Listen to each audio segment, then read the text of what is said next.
Welcome to GVL creations. మన మంచి కథలు. ఒక మంచి కథ విందామా? యమధర్మరాజు ఒకరోజు ఒక వ్యక్తి ప్రాణాలు తీయడానికి భూలోకానికి వచ్చాడు. కానీ అదే సమయానికి ఆ వ్యక్తి తను మంచినీరు తాగుదామని ఒక చెంబు నిండా నీరుని సిద్ధం చేసుకుని కూర్చున్నాడు. యముడు ఆ వ్యక్తి దగ్గరికి మామూలు వేషంలో వచ్చి, ప్రాణాలు తీసే ముందు ఇతని దానగుణం పరీక్షిద్దాం అనుకుని, నాకు దాహంగా ఉంది, కొంచెం నీరు ఇస్తావా అని అడిగాడు. ఆ వ్యక్తి తాగడానికి పెట్టుకున్న నీరే అయినా సరే, ఎదుటి వ్యక్తికి దాహంగా ఉంది కదా అని ఆ చెంబుని అతనికి అందించాడు. యముడు నీరు తాగిన తర్వాత మెల్లగా వచ్చిన అసలు విషయాన్ని చెప్పాడు. నేను యముడిని, నీ ప్రాణాలు తీయడానికి వచ్చాను. కానీ నీ దానగుణం నాకు నచ్చింది. అందుకు ప్రతిఫలంగా నీకొక దివ్యమైన పుస్తకం ఇస్తున్నాను. ఈ పుస్తకంలో నువ్వు ఏది రాసుకుంటే అది జరిగి తీరుతుంది. కానీ సమయం మాత్రం 5 నిమిషాలే. గడువు తీరాక ఏమి రాయడానికి ఉండదు అంటూ బుక్కుని అందించాడు. వ్యక్తి మొదట ఆశ్చర్యపోయినా నెమ్మదిగా పుస్తకాన్ని తీసుకుని తొందరగా నా ఆయుష్ పెంచమని రాద్దామనుకున్నాడు. మొదటి పేజీ తీయగానే ఆ పేజీలో విచిత్రంగా తన పక్కింటాయనకి లాటరీ తగలబోతుంది అని ఉంది. వెంటనే పక్కింటాయన గుర్తొచ్చాడు. పక్కింటాయనకి లాటరీ తగలడం ఏంటి?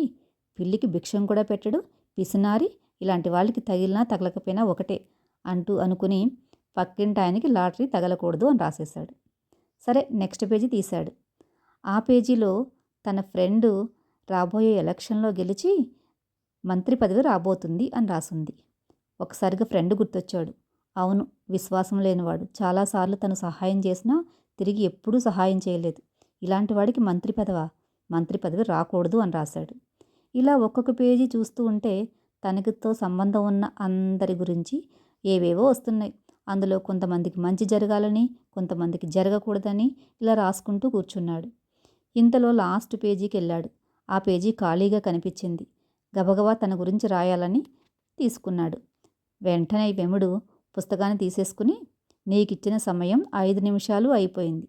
నీవు పరుల కోసం చింతన చేసుకుంటూ నీ సమయాన్ని వృధా చేసుకున్నావు. ఇప్పుడు నువ్వు రాయడానికి ఎటువంటి అవకాశం లేదు, పద అంటూ తీసుకెళ్ళిపోబోయాడు. వ్యక్తి చాలాసార్లు బ్రతిమాలుకున్నాడు.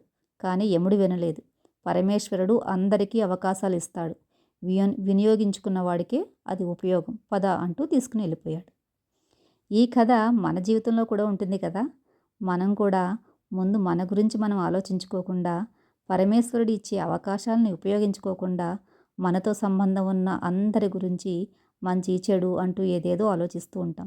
ఏది మన చేతిలో ఉండదు అని తెలుసు, అయినా కూడా వారి గురించి ఆలోచిస్తూ మన సమయాన్ని వృధా చేసుకుంటూ ఉంటాం.